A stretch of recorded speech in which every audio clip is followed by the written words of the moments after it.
여러분 안녕하십니까, 강스타입니다. 와, 강동구가 이렇게 인기가 많을 줄 몰랐습니다. 많은 분들이 저에게 전화 주셨고 서울 지방 할 것 없이 강동구 중에서도 명일동과 고덕 2-2구역에 문의가 왔습니다. 여러분들께 진심으로 감사드리고요. 향후 강동구 추진지역의 발전을 응원해 주시기 바랍니다. 자, 강동구에는요, 택지 개발로 조성된 단독주택가가 한 5군데가 있습니다. 그 중에 재개발이 뜨거운 곳은 아무래도 지하철역이 생기는 곳이 아닐까 싶은데요. 명일동과 고덕 2-2구역이 그 중에서 선두를 치고 가는 것 같습니다. 자, 둘 중에 어디가 더 빠르냐라고 본다면 이 한영외고 앞에 있는 이 명일동 재개발 추진지역이 현재 가장 앞서고 있는데요. 명일동 재개발 추진지역의 가장 큰 장점은 학군입니다. 학군. 든든한 학군이 받쳐주고 있고요. 이 학군을 받쳐주는 학원가가 이 고덕역에 있습니다. 이 고덕역에 한 120개 정도가 넘는 학원이 밀집되어 있거든요. 인접해 있기 때문에 향후에 새 아파트가 됐을 때 학군으로 유명한 새 아파트의 인식이 될 것으로 보입니다. 이곳이 내년 상반기에 동의서를 걷어서 구청에 접수할 예정으로 알려져 있는데요. 만약 접수를 해서 서울시에 선정까지 받아낸다면 이곳은 건축 행위 제한이 걸릴 겁니다. 그리고 재개발 방식을 어떤 것으로 선택하냐에 따라서 토지거래 허가구역으로 묶일 가능성도 있는데요. 매물이 잠기고 여기가 닫힐 텐데요. 그렇다면 투자자들은 어디로 향하게 될까요? 바로 이 고덕 2-2구역입니다. 고덕 2-2구역은요, 약 한 3년 뒤쯤 급행 9호선이 개통될 예정이고요. 그 바로 앞에 있는 것이 그 유명한 고덕 그라듐입니다. 든든한 바로미터가 있기 때문에 이 고덕 2-2구역이 재개발이 잘 돼서 새 아파트가 됐을 때 이 고덕 그라듐과 시너지를 낼 것으로 보입니다. 가장 큰 장점이라고 한다면 가장 큰 호재라고 여기는 일자리가 있는 겁니다. 일자리가 15,000명이 밀집되어 있는 곳이 이 비즈밸리인데요. 이 비즈밸리에 고덕 아이파크 더 리버가 있죠. 이 안에 이케아, 이마트, CGV, 다이소, 무신사 이런 것들이 들어가 있어서 힐링타운이라고도 합니다. 그 앞에 있는 것이 바로 JYP 엔터테인먼트인데요. 신사옥도 이곳에 건립이 됩니다. 강동 세무서, 산림청 등도 들어올 예정이라서 비즈밸리의 입주는 완성이 된다, 이렇게 보시면 될 것 같습니다. 또 다른 장점은요, 바로 한강이 보인다는 겁니다. 한강이 보인다. 자, 한강이 보이고 일자리가 있고 지하철 호재가 있고 주변의 아파트는 20억 원에서 21억 원 사이에 형성이 되어 있고 학군도 나쁘지 않고 외곽으로 가는 도로도 양호하고, 야, 서울에 이런 곳이 몇 군데나 있겠습니까? 거기에 땅 모양도 네모나고 평지에다가 단독주택가가 주인, 이런 곳은 서울에 많지 않습니다. 자, 그래서 투자자분들이 관심을 갖지 않나라고 생각이 들고요. 투자할 수 있는 전략을 소개해 드리도록 하겠습니다. 강동구 고덕 2-2가 핫한 이유를 다시 한번 정리하자면요, 호재 부자입니다. 지하철 9호선이 개통될 예정이고 비즈밸리가 있죠. 15,000명이 상주하고 있습니다. 이곳에 이케아가 있고 이마트가 있고요. 그리고 그 앞에 JYP 엔터테인먼트 신사옥이 건립될 예정입니다. 자, 그리고 여러분들 이거 아십니까? GTX D-노선이 강동구에 들어오는 거 알고 계십니까? 자, GTX D-노선의 수익성을 생각한다면 아무래도 더블 역세권이 아닌가 싶은데, 강동구에 더블 역세권이라고 한다면 고덕역이 있겠고요, 강동역이 있겠고요, 천호역이 있을 겁니다. 제가 생각에는 이 셋 중에 하나가 정차역이 되지 않을까 싶은데요. 앞으로 좀 더 지켜봐야 될 것 같습니다. 자, 강동구가 핫한 이유는요, 또 다르게 설명을 드리면 이렇게 말씀을 드릴 수 있을 것 같습니다. 서울은요, 입지가 좋은 곳이 재개발 선정된 곳이 많습니다. 입지가 좋은 곳에 재개발이 선정됐다라는 의미는 일단은 신축을 짓지 못하게 건축 행위 제한이 걸렸을 거고요. 신속통합계획이나 아니면 공공재개발, 도심복합사업 이런 거로 진행을 했다면 토지거래 허가구역으로 묶였을 겁니다. 자, 그렇다면요, 신축은 살 수 없다라는 얘기고요. 실거주 아니면 주택임대 사업자 등록을 하셔야 되는데 이런 방법이 아니면 투자하기가 어려워집니다. 자, 선정이 됐다라는 얘기는 곧 무엇인가요? 프리미엄이 붙었다는 얘기 아닌가요? 강동구와 서울에서 입지가 비슷한 곳 아니면 조금 상급지가요, 투자금은 최소 4억 원 이상이 될 겁니다. 자, 선정이 되면 가격이 이렇게 오릅니다. 반면에 강동구는 3억 원에서 3억 원 초반대면 투자가 가능하고요.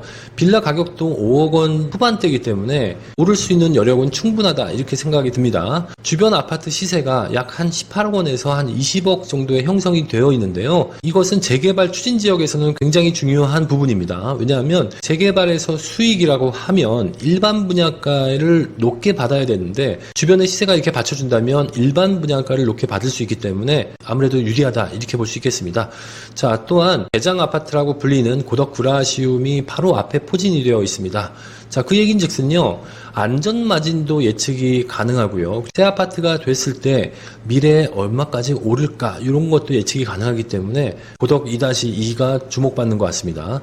자, 앞서 말씀드렸지만은 향후에 명일동 재개발이 매물이 잠기게 된다면 풍선 효과로 고덕 2-2를 주목할 텐데요. 고덕 2-2 외에는 지하철역을 품고 있는 재개발 추진 지역이 없기 때문에 먼저 치고 나갈 가능성이 높다 이렇게 말씀드릴 수 있겠습니다. 그리고요, 가장 중요한 건 바로 이거 아닌가 싶은데요.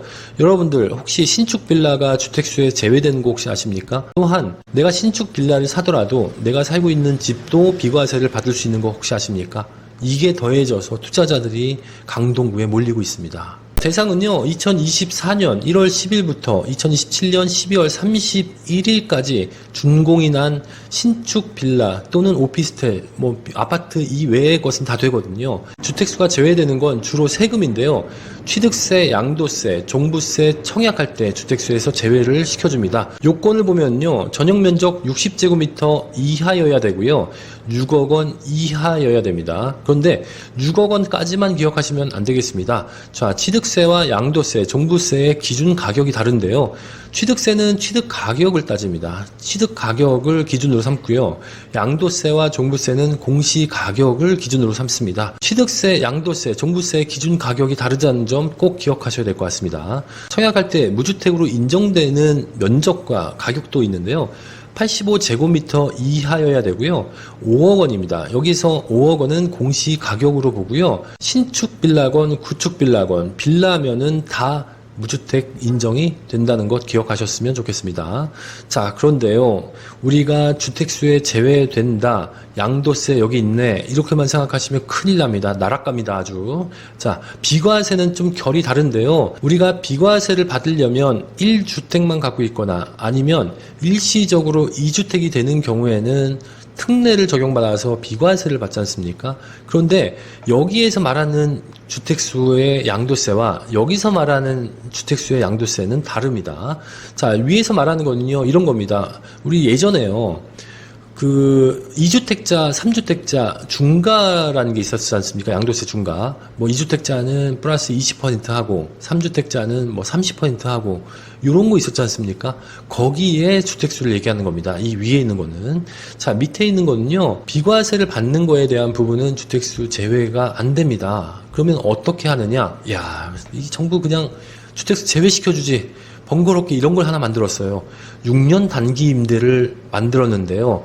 자, 비과세를 받으려면 주택임대사업자 등록을 해 6년짜리 만들어줄게. 이런 개념입니다. 이런 스토리예요. 자, 만약에 내가 아파트 한 채를 갖고 있고 그리고 입주권을 받을 수 있는 빌라를 하나 샀다. 재개발 추진지역의 빌라를 하나 샀다. 그러면 2주택이 되지 않습니까?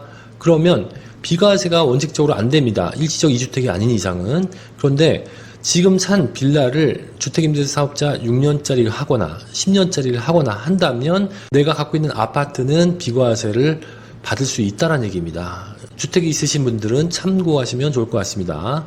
자, 그리고요, 6년 단기 임대 외에 10년짜리가 있는데 나는 6년짜리 하고 싶다라고 한다면 요건을 준수하셔야 되는데 공시 가격이 4억 원 이하여야 됩니다. 그리고 임대료는 5%까지만 올릴 수 있고요. 주의하셔야 될 게 조정지역은 이 6년짜리 단기 임대가 안 된다는 점 기억하셨으면 좋겠습니다. 자, 이런 경우 있잖아요. 내가 신축 빌라를 샀는데 아직 준공이 안 난 경우, 선분양을 받은 경우, 이런 경우가 있지 않습니까? 그러면은 소유권 이전은 몇 개월 뒤일 텐데 공시가격이 안 나온 경우도 있지 않습니까? 자, 이런 경우에는요, 세무서에 요청할 수 있습니다. 나의 공시가격을 측정해달라, 예측해달라, 이것을 신청할 수 있거든요. 그 신청을 해서 답변을 받아서 제출하시면 되겠고요.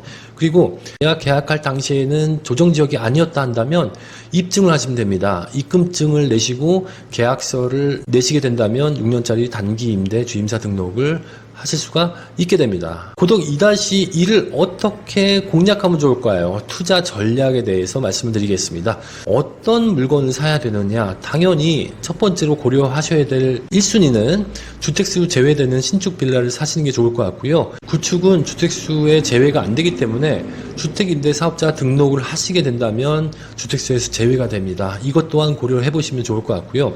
만약에 내가 다주택자라면 취득가격 6억 원 이하로 사시는 게 좋습니다. 왜냐하면 주택수가 3채, 4채 이렇게 넘어가면은 취득세만 해도 몇 천만 원 나오거든요. 이걸 다 내고 빌라를 사야 되나 이런 고민을 하실 겁니다. 자, 이런 경우에는요. 신축 빌라를 최초로 분양을 받는 경우 10년짜리 장기 임대주택으로 등록을 하는 경우에는요. 취득세 감면이 있습니다. 85%까지 가능하니까요. 다주택자분들이라면 85% 감면, 10년짜리 장기 임대를 고려해 보시는 것도 좋을 것 같습니다. 주택수에 취득세가 빠지려면 취득가격이 6억 원 이하여야 됩니다. 그 점 꼭 기억하셨으면 좋겠습니다. 자, 30대 무주택자라면 입주권이나 분양권을 받는 양다리 전략을 사용하시면 좋을 것 같은데요. 재개발 추진지역에 신축 빌라를 사셔서 입주권을 받는 전략으로 가져가시고 청약시 무주택자로 인정을 받기 때문에 분양권을 받는 노력도 하시면 될 것 같습니다. 청약을 넣어보시라는 얘기인데요. 두 마리 토끼를 잡는 전략으로 가져가시는 게 좋을 것 같습니다. 거주하는 주택의 양도 차익이 많다면 빌라를 새로 산다면 비과세 못 받는 거 아닌가 이런 생각하실 텐데요. 앞서 말씀드렸지만은 걱정하실 필요 없습니다. 새로 산 빌라를 6년짜리 단기 임대주택 등록을 하시고요. 지금 갖고 계신 주택을 2년을 거주하셨다면 비과세를 받으실 수 있으니까요. 빌라를 사게 돼서 비과세를 못 받는 거 아닌가 이런 걱정 안 하셔도 될 것 같습니다. 여러분들이 잘 모르는 건 이거 같습니다. 가족 간에 돈을 빌리는 경우에는 2억 원까지 무이자로 차용증을 써서 빌릴 수가 있는데요. 만약에 아버지가 자녀를 위해서 고덕 2-2 구역에 집을 사주고 싶은데 아들이 아직까지는 자금 여력이 넉넉치가 않다면 아버지가 증여를 하는 방법도 있겠고요. 아니면 차용증을 써서 돈을 빌려주는 경우도 이용할 수 있게 됩니다. 자, 이 부분은요. 꼼꼼하게 증빙을 갖춰놔야 되기 때문에 세무사를 이용하거나 아니면 법무사를 통해서 증빙을 갖춰놓는 것이 좋을 것 같습니다. 자, 정리하겠습니다. 투자자라면 정부의 정책을 잘 이용해야 됩니다. 주택수에서 제외되는 빌라를 기억하셔야 되겠고요. 그리고 입지가 좋은 곳은요. 속도가 늦어도 재개발이 좀 늦더라도 계속 가격이 오르게 됩니다. 왜? 계속 수요가 넘쳐나고요. 계속 재개발 논의가 되기 때문입니다. 자, 여러분들 동의서를 막 걷고 활발히 움직일 때 그때 들어가시면 늦습니다. 미리 자리 잡고 있어야 싸게 살 수 있습니다. 지금까지 강스타였습니다.